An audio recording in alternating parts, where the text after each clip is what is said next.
The Shadow Cell, a chilling psychological thriller, Wolf Lake Thriller Book 6. Written by Dan Padavona. Narrated by Daniela Acitelli.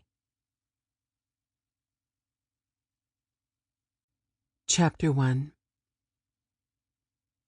Hushed whispers echoed off the steepled interior of St. Mary's Church, lending an air of secrecy to the place of worship. Father Josiah Fowler roamed the basement corridors, ambling from his office to the stairs, before he turned left and strode past the shadowed pews toward the confessional booth. The church was gloomy and cool and blanketed by the reserved hush common to all places of worship. A handful of guests mingled in the vestibule, though it was too dark to make out faces as Fowler slipped inside the ornate structure. He fiddled with his hands. After 2 decades of listening to confessions, he'd never acclimated to the suffocating confines or the heavy gloom of the booth. The inside smelled of cheap cologne, aged leather, and the sweat of old men. The cushioned chair was murder on his back. He always felt off balance when he sat here. Curtains cloaked a latticed opening on both sides.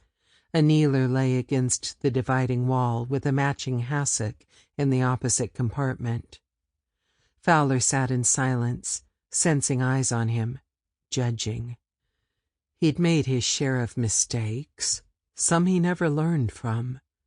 The whiskey on his breath an hour before lunch spoke to his longest-running vice. Several years ago, he'd blacked out driving on a rural road outside Wolf Lake. He awoke on the gravel shoulder with the engine still purring and no idea how he'd gotten there. He'd heard the distant sirens drawing closer.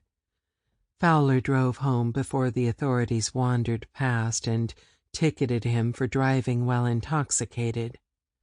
The morning after the drunken ride home, a knock on the rectory door tugged him out of sleep. Lana Gray, Sheriff Stuart Gray's wife, had crashed on the same road Fowler had driven.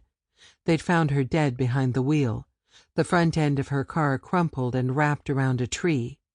A witness claimed a vehicle resembling Fowler's had weaved across the center line moments before Lana Gray came around the bend. Fowler peeled back the curtain and assessed the empty compartment opposite his. Had he murdered the former sheriff's wife? He prayed it wasn't so. Sample complete. Ready to continue?